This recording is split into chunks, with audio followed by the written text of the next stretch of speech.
Welcome back to my YouTube channel, ladies and gentlemen. On this video, I'm going to be covering the very second last topic of HCAI Datacom. A big congratulations to you if you've been able to come this far. This is a very interesting topic by the name of network programmability and automation. This is one of the trending network engineering skill that is most sought after. So I would encourage you to take this up, especially on HCIP, because here it's only but an introduction. But we have HCIP Datacom network automation. So it's the one that dives deep into Python programming and how to automate networks.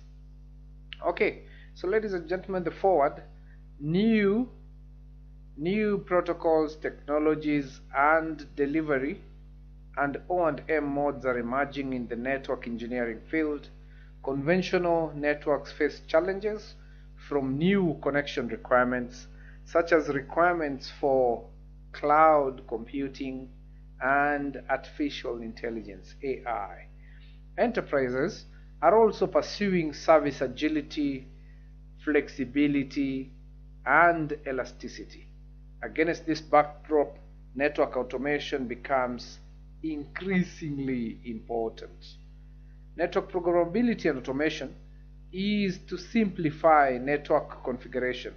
Is really used to simplify network configuration, management, monitoring, and operations for engineers, and improve deployment and O&M efficiency.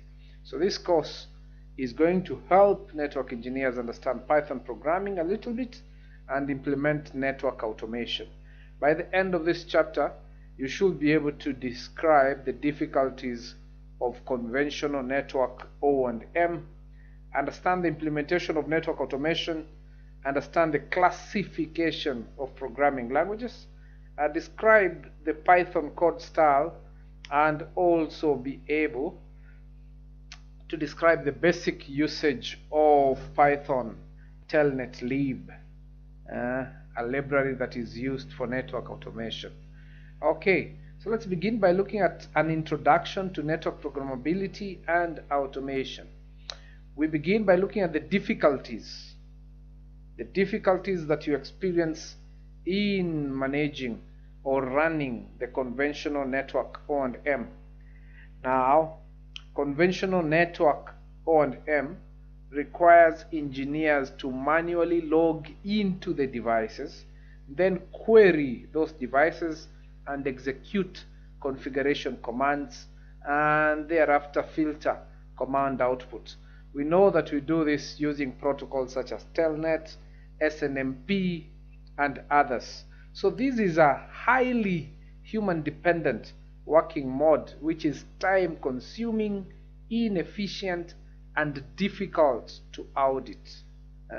Why? Because imagine you need to do device upgrade, and your network has thousands of devices, live devices.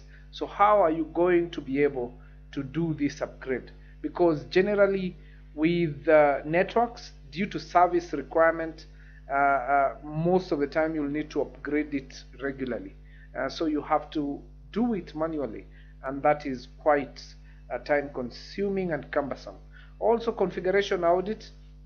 An enterprise needs to audit the configuration of devices every year. So for example, the enterprise may require that the telnet, secure telnet, be enabled on all devices, and STP, for example, security, is also enabled on Ethernet switches. So in this case, you have to quickly find out the devices that do not meet these particular requirements, devices that do not support, for example, STP security or secure telnet. So that is what we call configuration audit. So that's another task that is common on networks. And lastly, you might also need to do configuration change.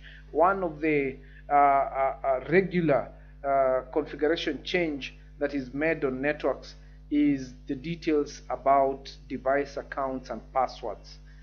So for example, you might have a policy that requires you to change the passwords after every 3 months.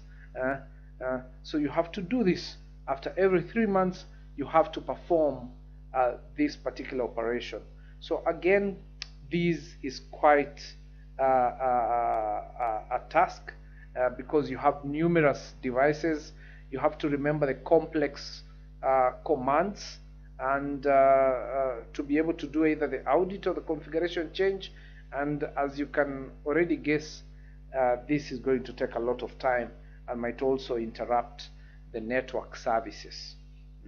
So this is how we do it. You have you as the network admin here, and you have to log into each of these. You have to log in into each of this device and configure them one by one. So as the number of devices increase on your network, then also your task, your workload also increases exponentially. Now, that is why we need network automation. Network automation. These are tools. Tools are used to implement automated network deployment, operations, and O&M, thereby gradually reducing dependency on human. So this will solve the preceding problems that we discussed. Now we have many open source tools that are used. Open source meaning you can be able to download and use it. We have many open source tools that can be used to automate networks. One of them is called Chef. As you can see here, we have Chef, we have Ansible, we have NMS tools, we have SaltStack, we have automated scripts, we have another one called Shell, and this particular unit is going to be focusing on how to use a programming language called Python to automate networks. Okay, so programming-based network automation. In the recent years, with the emergence of network automation technologies, Python-based programming capabilities have become a new skill requirement for network engineers. So for network engineers who are escaping from programming, welcome back. You now have to learn programming, and specifically you have to learn Python. So automation scripts are written in Python, and they can be executed repeatedly using what we call rule-based operations. So for example, this is just an example of a Python file. This is an example of a Python file, as you can see here. So we've written some configuration commands. So you can see here, for example, we are writing the command to change the name of the switch. Then we are creating VLAN 10. Then we are putting some description for VLAN 10. Then we are creating VLAN 20. Then we enter some description for VLAN 20. Then we create VLAN 30, like that. So we normally write a Python file. Then we execute this particular Python file on the network device, and we can be able to do that from our network management system, NMS, by using either SSH or Telnet. So this particular example is what I have just taken you through. That is what we're having here. Okay, so now let's have an overview of programming languages and Python to be particular. Okay, so a programming language is used to write a computer program. The computer program will control the behavior of the computer. So that is what a computer program is used to do. Now, according to whether compilation is required before execution of a language, the programming language may be classified into number 1, compiled language, and number 2, interpreted language. Now, what is compilation? Compilation is converting a program really from high level language to low level language that is understandable by the machine. So that is what we call compilation. Now, generally, let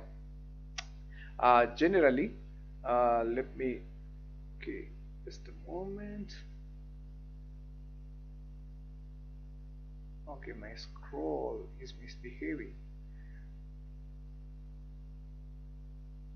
So generally, computer languages can be classified as either high-level languages. Number 2, we have what we call assembly language, and lastly we have machine language. So when you talk about high level languages, these are languages that are human readable. They are written in English-like statements.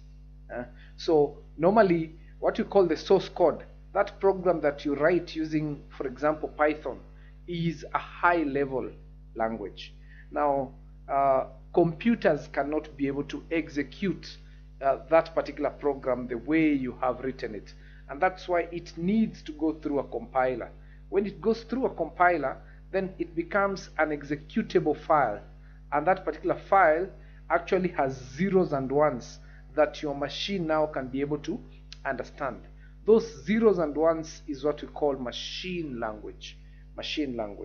And of course, at the middle here we have the assembly language, which is still English-like but closer to machine language. Closer to machine language in the fact that here it is not very abstract.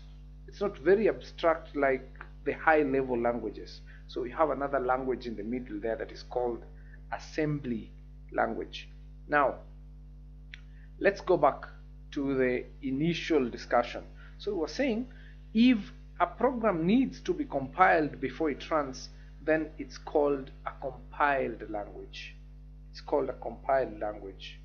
Okay, sorry about that. It's called a compiled language. Now, with a compiled language, it has to go through the compiler, then becomes an executable file, and therefore now the operating system can be able to host it.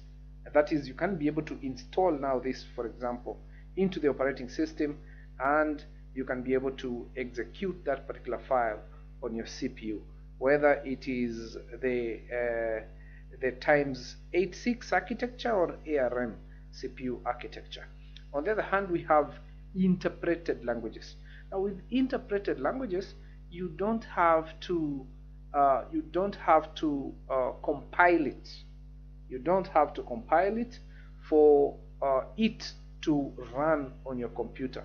What happens is that with interpreted languages, we have what we call the interpreter. The interpreter really interprets the source code line by line. So it interprets the source code line by line and executes it depending on the particular instruction that has been given. Now, generally, examples of, for example, compiled languages, we have C, we have C++, and others. And then for interpreted languages, we have languages like Java, Python, PHP. All those are really interpreted languages. Okay. So here we have what we call the computing stack, and the program execution process. So this is the computing stack.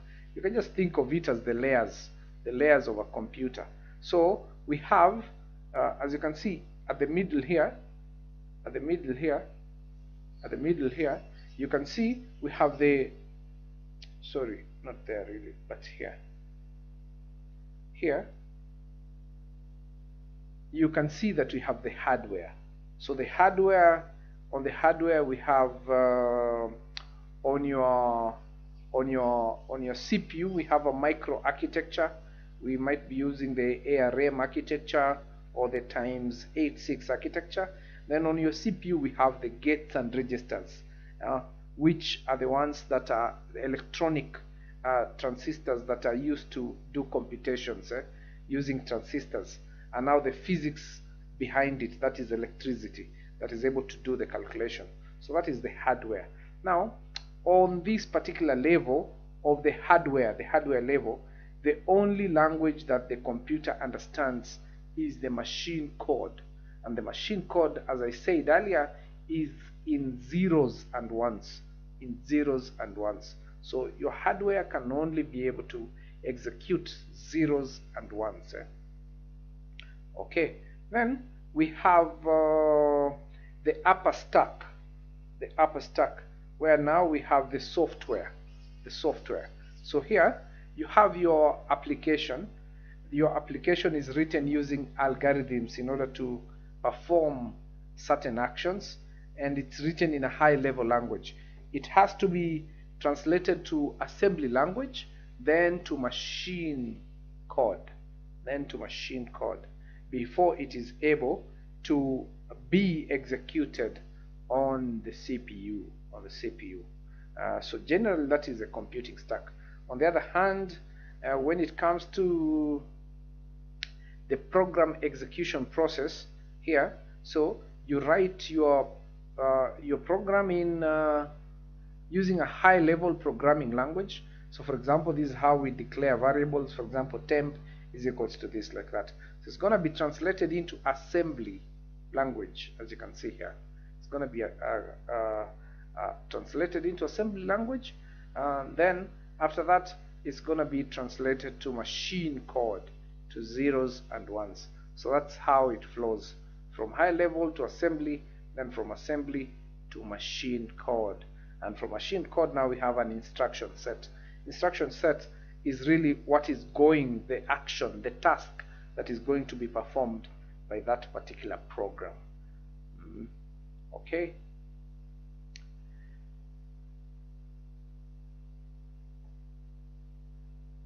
So high level programming languages, we want to look at compiled languages. So here, as we said, before a program in a compiled language is executed, compilation process is performed to compile the program into machine language. So the compilation results can be directly used without retranslation during running. So what that means is that once you've compiled your program, then we don't have to retranslate it. The computer can be able to execute it because the compiled program is already in zeros and ones. So typical compiled languages include C, C++, Go, etc., etc. So here you begin from the source code. The source code will go through a compiler. So the compiler will convert it to assembly language. Then the assembly language will go through an assembler.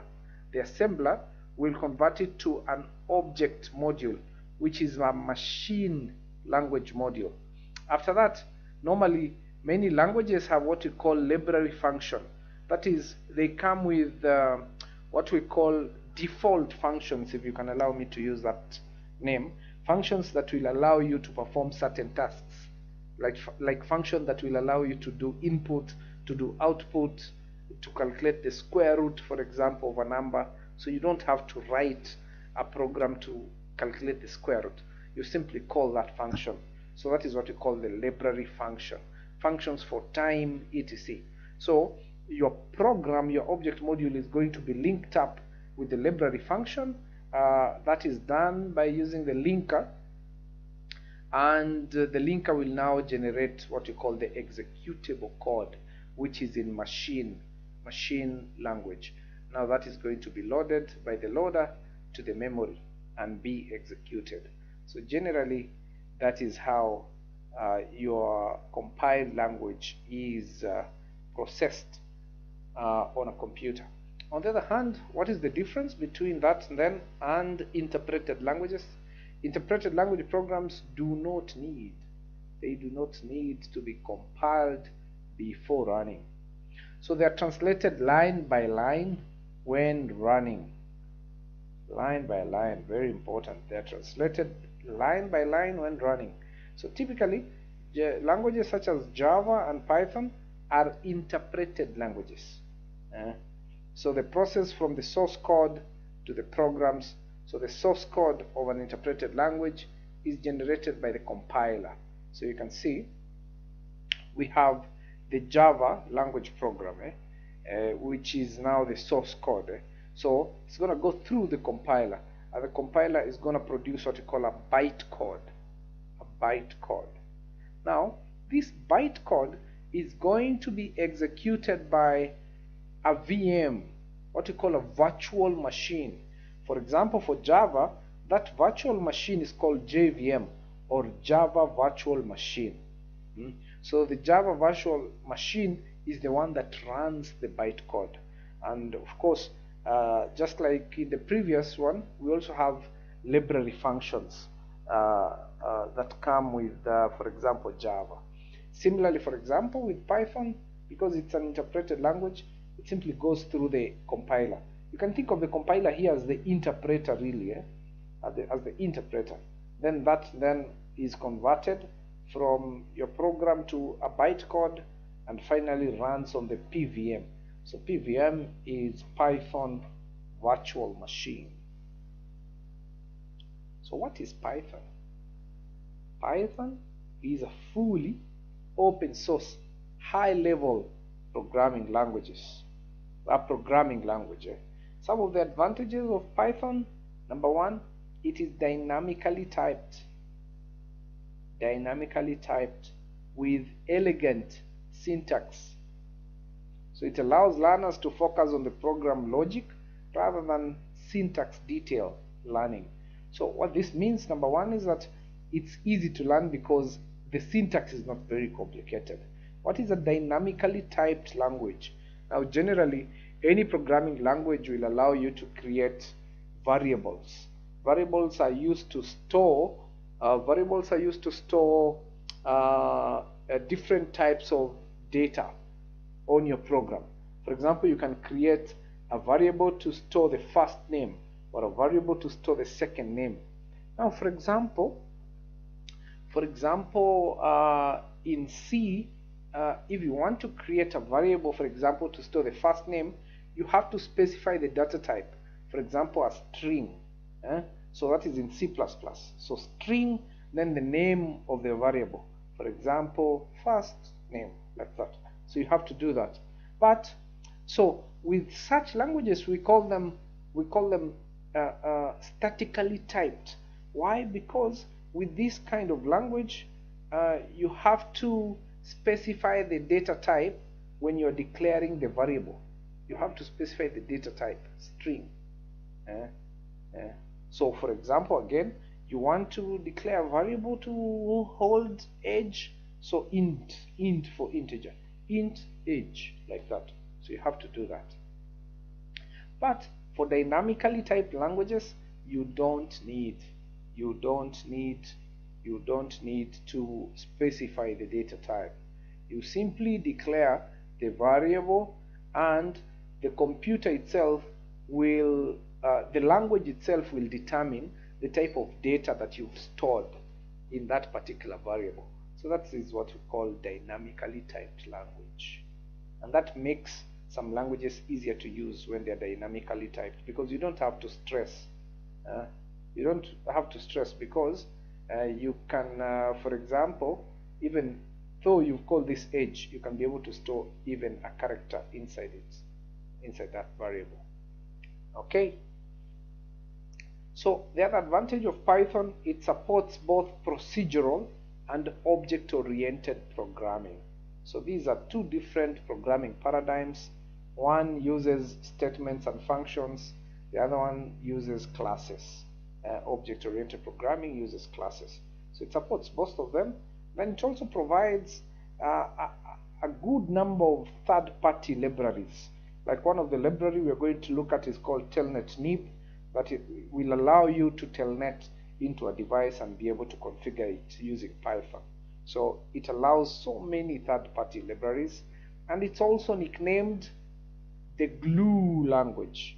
The glue language. Reason being, it can talk to code written in other languages. So it can be able to talk to code that are written in other languages. So that's another big advantage of Python. You should learn Python not just because of network automation, but Python is also the main language that is used in AI, data science, that is data analytics, and also scripts for automated O&M. That is why you're learning it right now. One of the disadvantages of not just Python but interpreted languages is that interpreted languages run a little bit slow compared to compiled languages.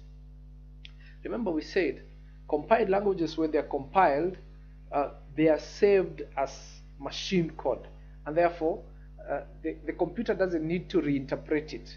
It can just run it. On the go.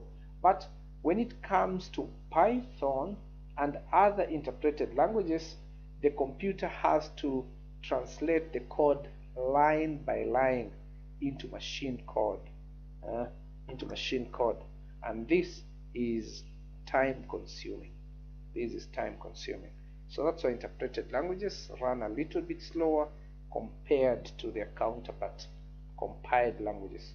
So the Python code execution process, as we said, you begin by the source code.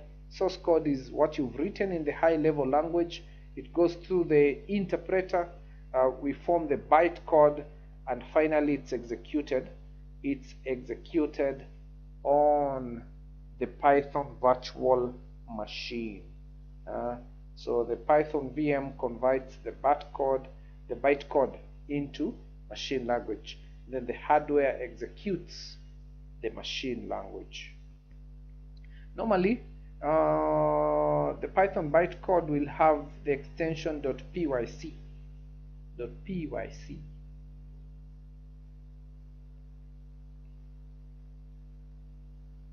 So Python can run in one of two ways. The first one is called interactive running.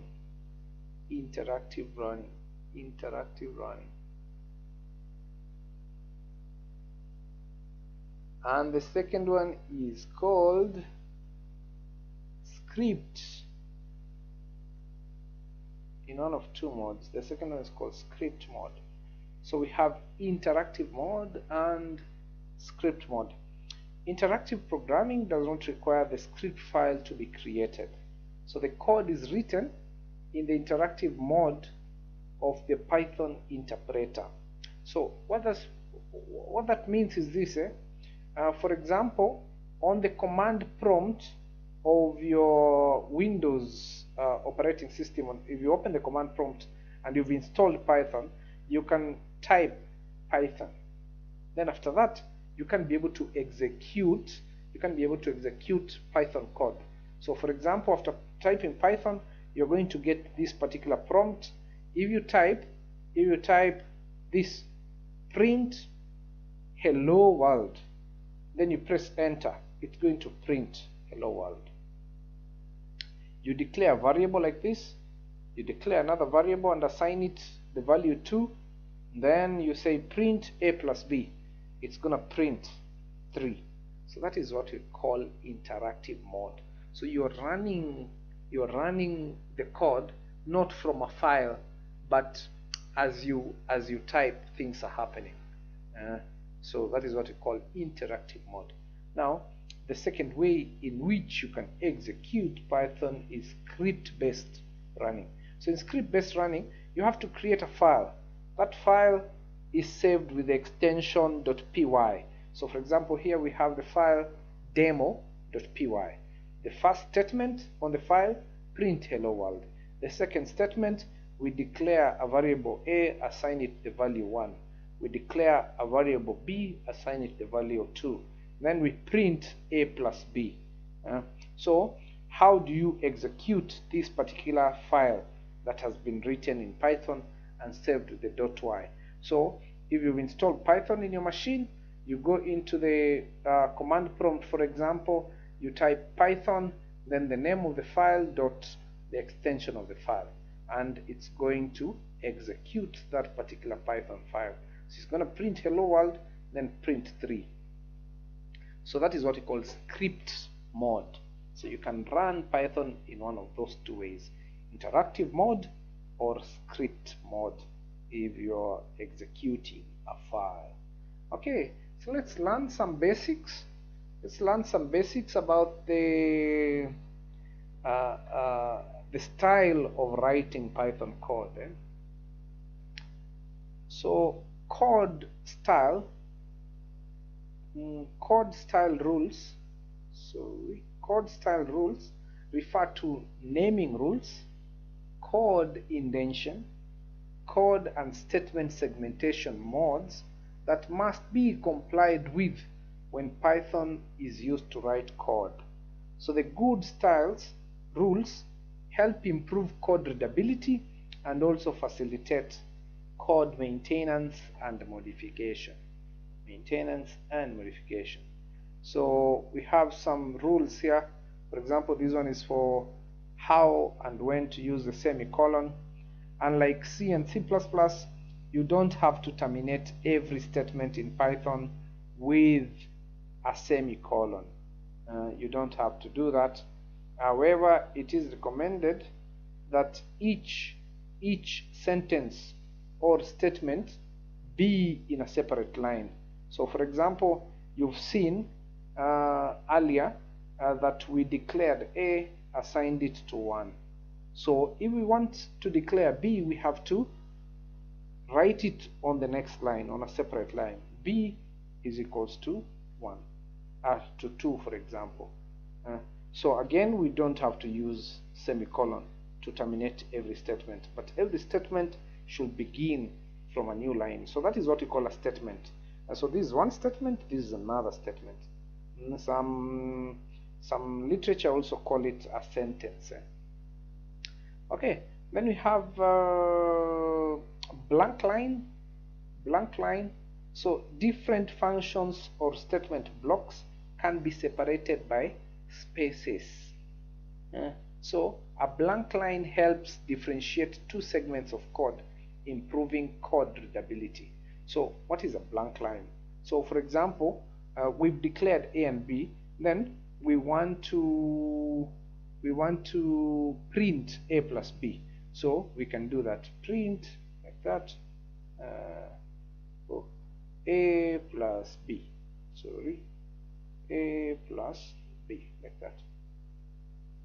So if we want to maybe declare D and C, we can separate using a blank line like that, and now say C is equals to maybe 5, then maybe D is equals to maybe 10, like that. So really what you're trying to say here is that you can use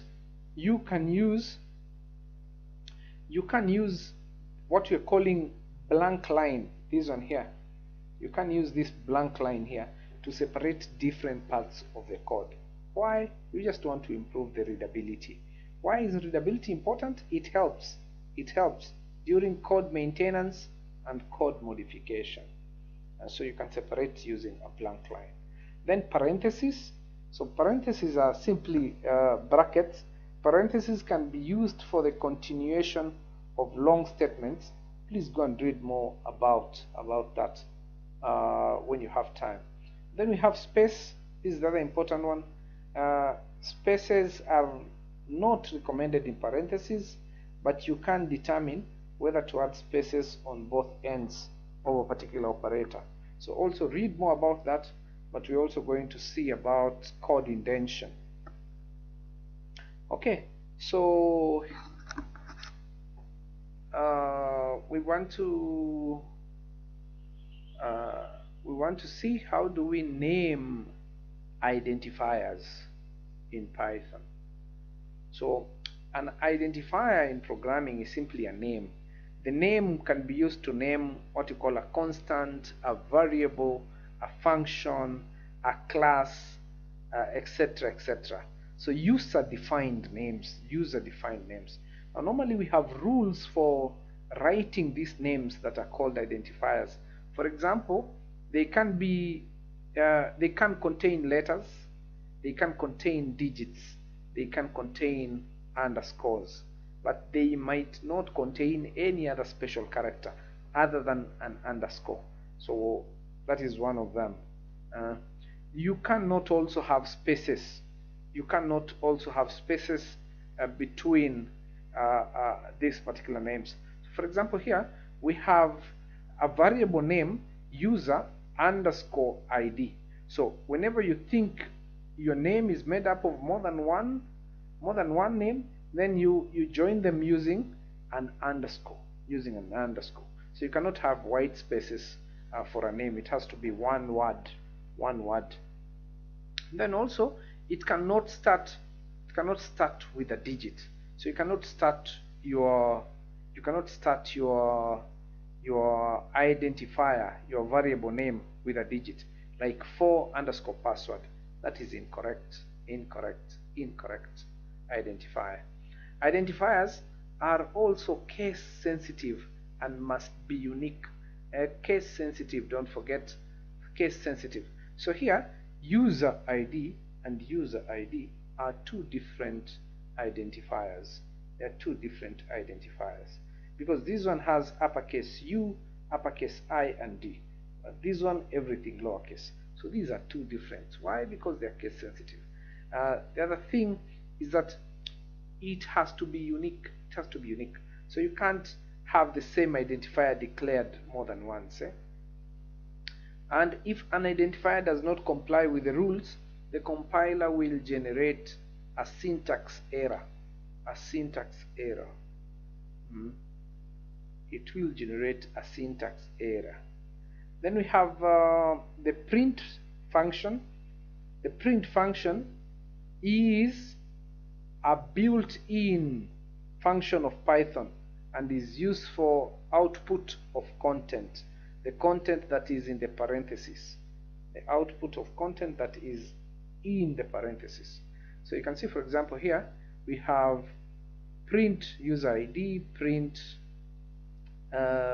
user ID, print username, print count, print this one, like that. So we have all those. So what will be the output? What will be the output of this particular program? What will be the output of this particular program? The output will be, of course, for this first variable user ID, we assigned it to 10, so it's going to print 10. Then for the second one, it's going to print 20. Then it's going to print, as you guessed it, Richard. Then it's going to print count is equals to 1 plus 1, so it's going to print 2, like that. Then for this one, it's going to print syntax error, because it's an error. The variable here is wrong. So it's going to print syntax error because this variable is wrong. So that's going to be the output of this particular program. Okay. So another important concept in Python is the concept of code indentation. So code indentation represents the scope of a code block. Concentrate a little bit more here, because unlike in languages like C and C++, where we do code indentation just for readability, here code indentation is part of the syntax, because code indentation is used to identify a block of code. So if a block of code contains 2 or more statements, the statements must have the same indentation. It must have the same indentation. So for Python, code indentation is a syntax rule. So it's a syntax rule. It's not just a thing that is used for readability. It's a syntax rule that uses code indentation and colons to distinguish between layers of code. So when writing code, you are advised to use 4 spaces for indentation. If incorrect indentation is used in the program, then an indentation error message is displayed during the code running. So you should always use the correct indentation. So this is a good example. So we have, for example, the if statement here. If true, then whatever comes inside it, you see it has been indented by 4 spaces. That's why it's starting inside there. Then else, then again we indent this like that. Then we separate with the white because we are starting something different. We separate with a white space, then we start something different. So you see here we are declaring A is equals to Python like that. Now we've done a mistake here because we want to print A, but we've indented print, and that should not happen because print should be on the same level as the declaration of A. So it should start from the beginning here. So this is an example of incorrect indentation. So you should only indent, especially when you are defining a block of code, because as we know, for example, in C and in C++, we normally use, for example, so this is the condition. Then we have, let me do that. We have an opening curly bracket. Then, for example, you indent. You have some statement, like that. Then you have that.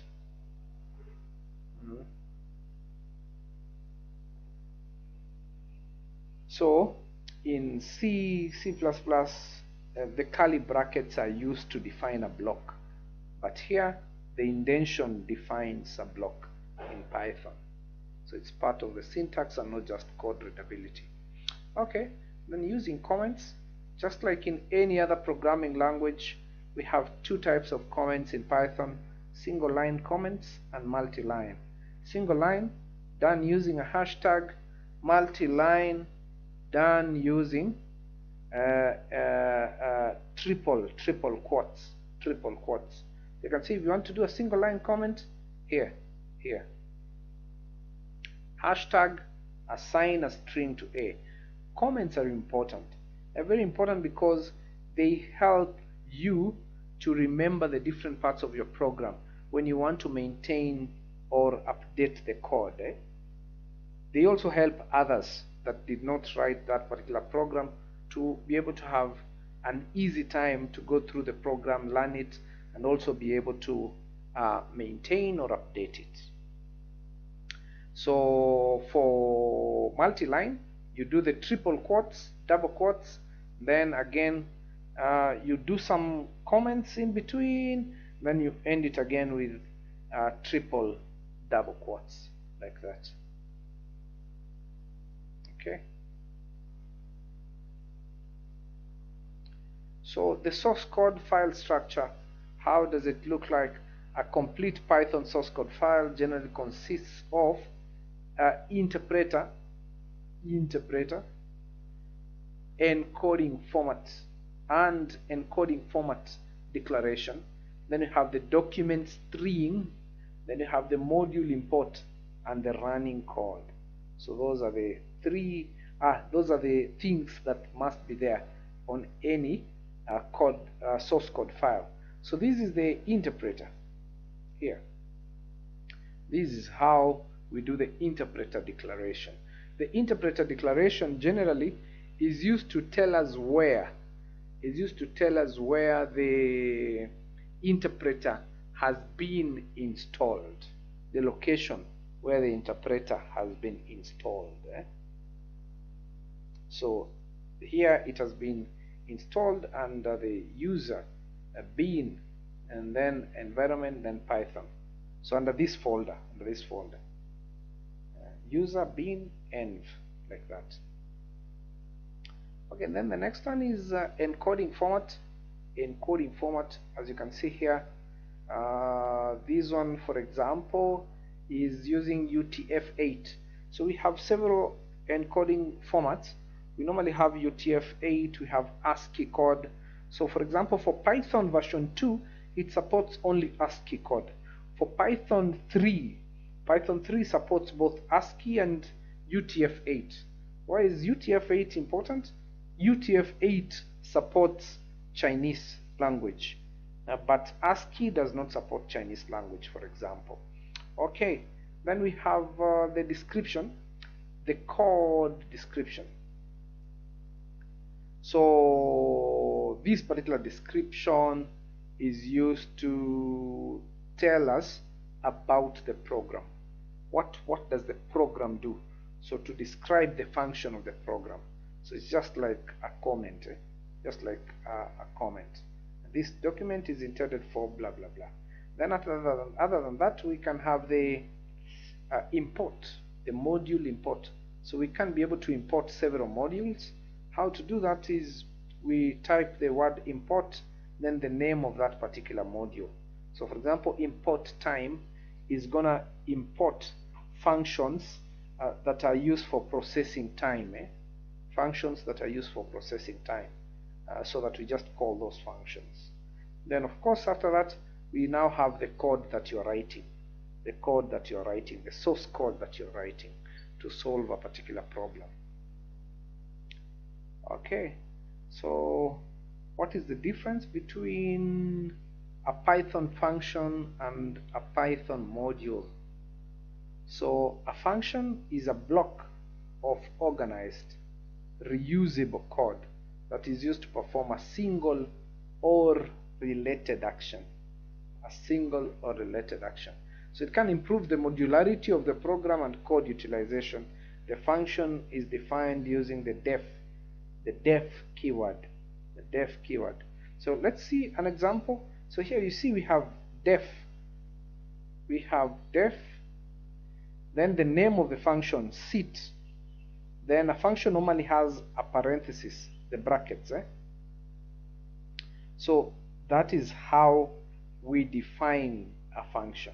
Then after that, we can indent the code that we want to be inside that particular function. So for example, we've indented this, print, a dog is now sitting. So normally you can call a function. How do you call a function? By typing its name and the parenthesis. So that's what we call a function call. So anytime you call a function, then that function, the code that is inside that function is going to be executed. So you call sit, it's going to print this. A dog is now sitting. If you call it again, it's going to print it again. So that's why we say that a function is reusable. It is reusable. It can improve modularity and code utilization because you can reuse the code many times. So that is what we call a function. Now, what is a module? A module is a saved Python file. So a module can contain definitions of functions, classes, and variables that can be utilized in other programs. So the only difference between a module and a regular Python program is that it is used for importing by other programs.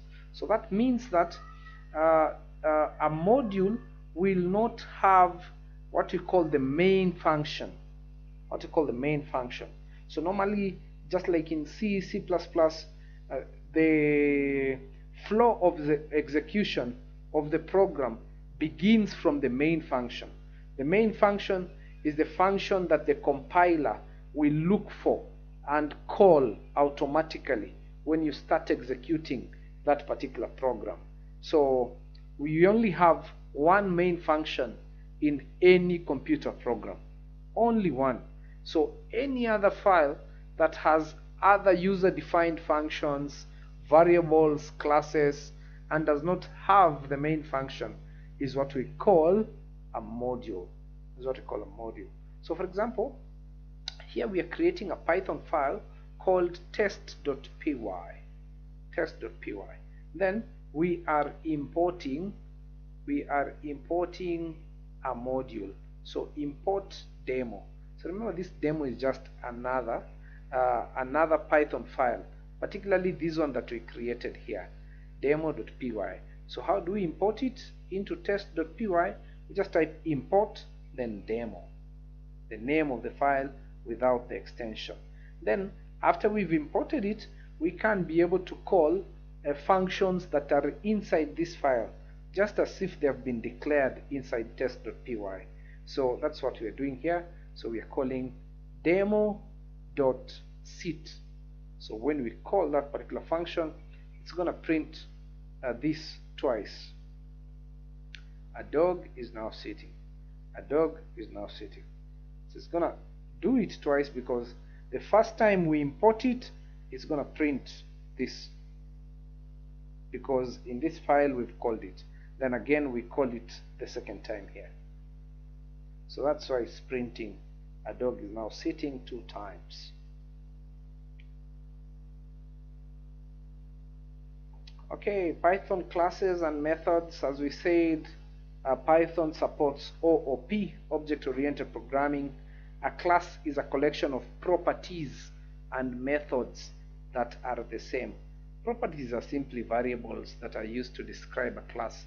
Methods are simply functions. So when you bundle them together, then we call that a class. So we use the class keyword to define a class. So the function of an instantiated class is called a method. So if you instantiate, what is instantiating?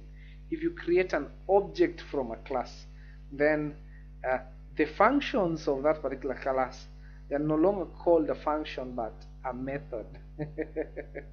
So it's a little bit tricky if you haven't learned programming, but just know that instantiation is creating an object from a class, and you can create many objects from the same class and change the properties. So when you define a method, a class must carry the self keyword, which indicates the instance of the class. So this is just an example. We have demo.py here. Then we create a class called dog.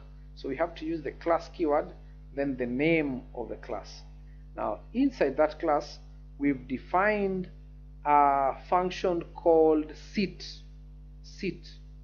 Then of course we use the self keyword, meaning it is a function of this particular class. Then of course look at the indentation. You see, to say that this function is inside this class, we indent it like that.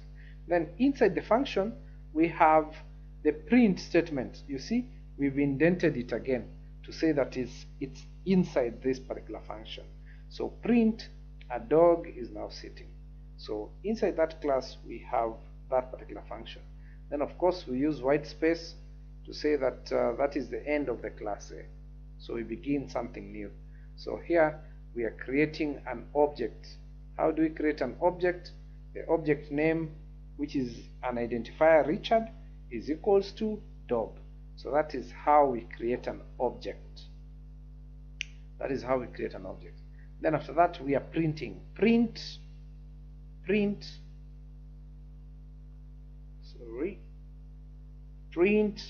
Then we have type richard.sit. So we just want the data type of richard.sit. So we are calling this particular method using this particular object. So richard.sit. We want the data type. Give us the data type. Then we also want this print type dog.sit. So dog.sit, we're just using the class name, then the function name. So we've not instantiated. We have not instantiated. Now,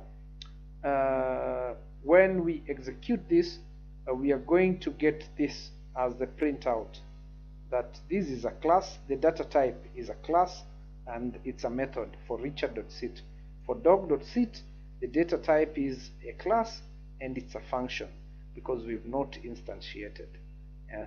So that is what we call, that is how we do it. That is how we do it. Okay, so again you can import demo. You can import demo because it's a module. It's does not have the main function, you can import it on another file and be able to call any function that is in that particular class. And when you do so, it's gonna give you this particular output. Okay, so I hope you get the difference between the method and the function. Okay, now to the most important bit of this particular topic, what we call the telnet lib. So telnet lib is a module in the standard Python library. So it is a module. It provides the telnet lib.telnet class for implementing the telnet function. So different methods in the telnet lib.telnet class are called to implement different functions. So we have several functions that are on the telnet lib.telnet class. So some of those functions are here. So for example, we have the telnet read underscore until. So this is used to read the data until a given string is encountered, or until timeout seconds have passed.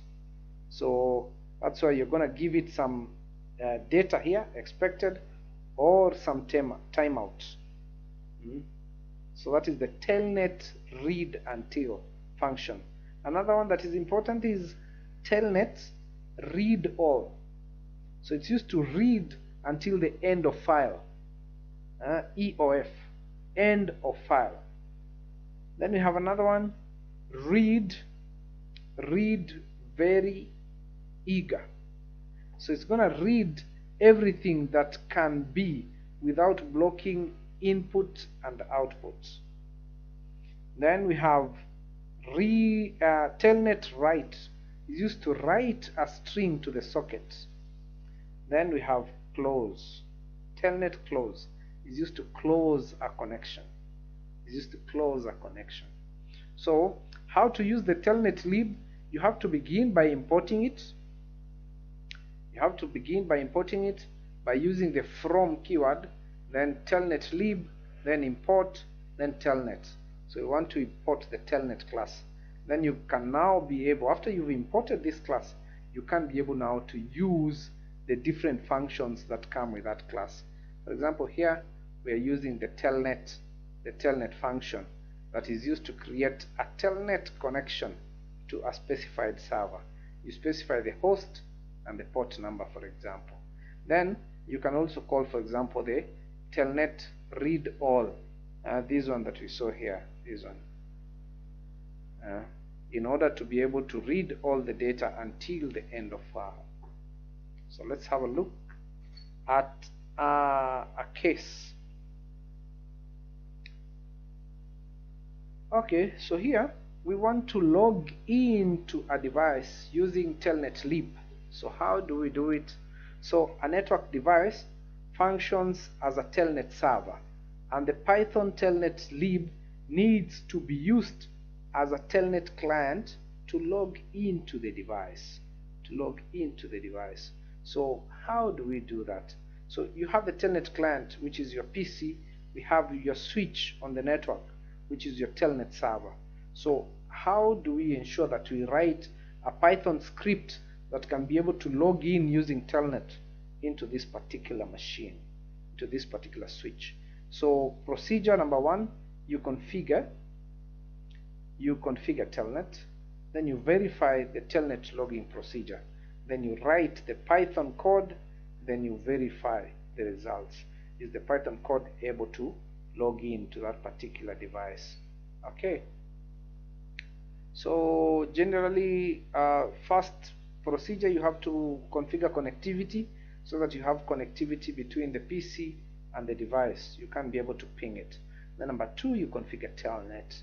We already know how to configure telnet, so I'm not going to go through that. So you configure telnet on the device, on the switch. Okay, then you verify You verify that the configuration is working by using the telnet command. So here, remember, you are on CLI on your machine, so you're on CLI, so you type telnet, then the IP address of that particular interface, telnet that. So if it asks you to provide the username and the password, you provide it, and it gets you into the switch. Then you now know that, oh, I'm done verifying that the telnet login procedure is working. So after you're done, you now need to write your Python code. How is it going to look like? The first thing you do, you import the telnet lib. Then you can create a variable called host. You give it that value.